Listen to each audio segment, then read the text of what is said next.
term sustainable development or sustainability in general is a very old term.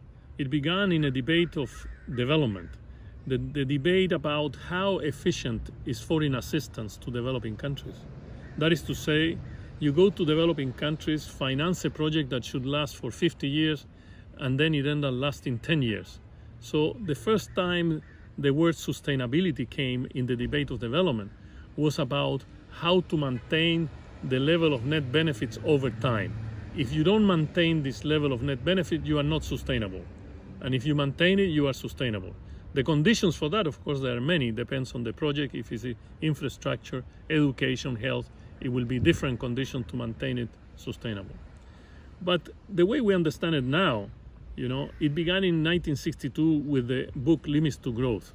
They were concerned about this material balance.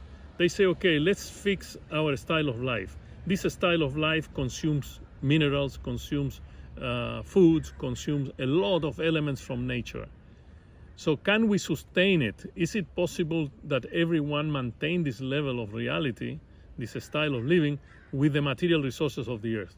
And the conclusion in 1962 in this book, Limit to Growth, was no, it's not possible. But in current times, in present times, the debate of sustainability had to do with ecology and environment. That's more of the emphasis today. And the first definition was that a society will be sustainable when it's economically sustainable, ecologically sustainable, and socially sustainable. So the condition was this triangle of sustainability: economics, nature, and social.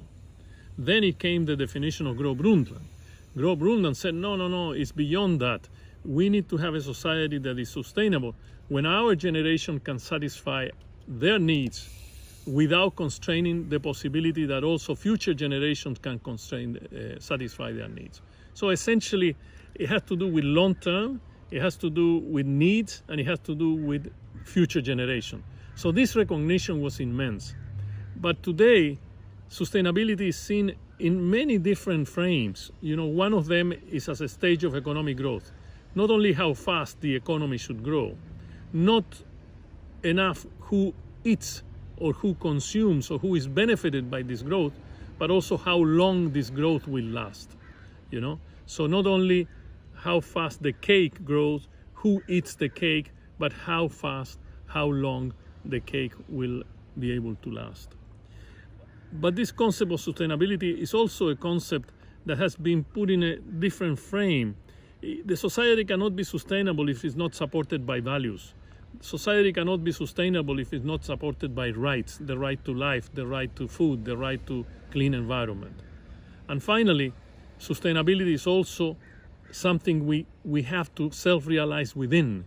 Otherwise, it will look at outside us, and we call it that, conscious sustainability or conscious development.